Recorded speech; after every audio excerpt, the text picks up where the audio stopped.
ఈ కార్యక్రమానికి వచ్చిన అన్న సోదరులు ప్రధాని రామకృష్ణ గౌడ్ గారు, అట్లాగే అన్న ప్రతాప్ గారు, మిగతా అతిథులందరికీ నమస్కారం. ఇది కథ చెప్పమన్నారు కానీ నేను కథ చెప్పకూడదు కూడా. కాకపోతే ఇది పోలీస్ కథ, ఒక పోలీస్ ఆపరేషన్ కథ. ఒక సినిమా ఆపరేషన్, పోలీస్ ఆపరేషన్కి ఒక నిజమైన పోలీసు మా అన్న ప్రతాప్ గారి కార్యక్రమానికి రావటం చాలా ఆనందంగా ఉంది. అయితే కార్తీక్ గారు ఈ సినిమా అంటే పోస్ట్ ప్రొడక్షన్లో అది షూటింగ్ అప్పుడు నేను ఎక్కువ లేదు. నేను పోస్ట్ ప్రొడక్షన్లో రా స్టేజ్ దగ్గర నుంచి నేను కార్తీక్ గారితో దాదాపు ఆల్మోస్ట్ ట్రావెల్ చేస్తున్నాను. అంటే డే అండ్ నైట్ దీన్ని తీర్చిదిద్దటంలో అనుక్షణం, డే లేదు రాత్రి లేదు, 24 గంటలు ఆయన కష్టపడే విధానం చూస్తే నాకు అంటే ఒక్కొక్క స్టేజ్లో ఒక్కొక్క స్టెప్లో నేను చూస్తున్నాను ఈ సినిమా.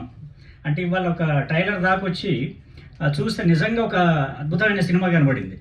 దీనికి పనిచేసిన నిజంగా ఈ ట్రైలర్ కట్ చేసిన మా ఎడిటర్ గారు, ఆర్ఆర్ అందించిన సుబ్బు గారు నిజంగా అద్భుతంగా చేశారంటే అంటే చిన్న సినిమాలకి మెయిన్గా ఆర్ఆర్ అనేది యాక్షన్ సినిమాలకి చాలా ఇంపార్టెంట్.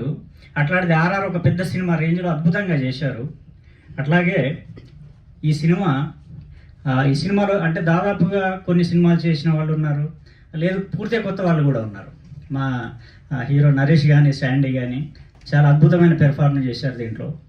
అట్లాగే నేను రైటర్గా పరిచూరు బ్రదర్స్ దగ్గర, మా గురువుల దగ్గర ఠాగూరు, శంకర్ దాదా, ఎంబీబీఎస్ ఇట్లా ఒక 30 సినిమాలకి నేను పనిచేయడం జరిగింది. తర్వాత నేను డైరెక్షన్ చేసి మళ్ళీ 3 సినిమాలు చేశాను. కానీ నేను ఇక డైరెక్షన్ సైడ్ వెళ్ళిన తర్వాత నన్ను ఎవరు రాయమని అడగలేదు. ఎందుకంటే సరిగ్గా డైరెక్టర్ అయిపోయాడు కదా, ఇక రాయడేమో అని చెప్పేసి అడగలేదు. కానీ మా కార్తీక్ మాత్రం అంటే మీ సర్వీస్ మాకు కావాలి సార్, మీరు రాయాలని ఆయన మొదటి సినిమా నుంచి కూడా నన్నే రైటర్గా పెట్టుకుంటున్నాడు, కంటిన్యూ చేస్తున్నాడు. నేను ఈ సందర్భంగా ఆయనకు ధన్యవాదాలు తెలియజేసుకుంటాను.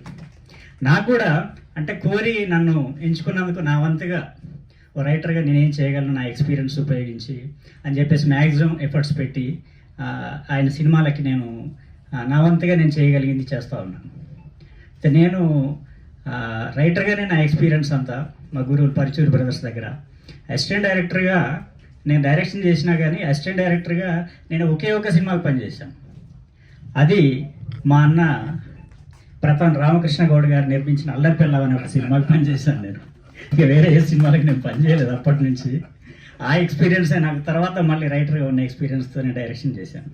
అంటే దాదాపుగా అన్న ఒక 25 ఏళ్ళైందా ఛాంబర్ పెట్టి, దాదాపుగా అంటే ఒక తెలుగు ఫిలిం ఛాంబర్ అంటే ఒక మహామహులతో నిర్మాణమైంది.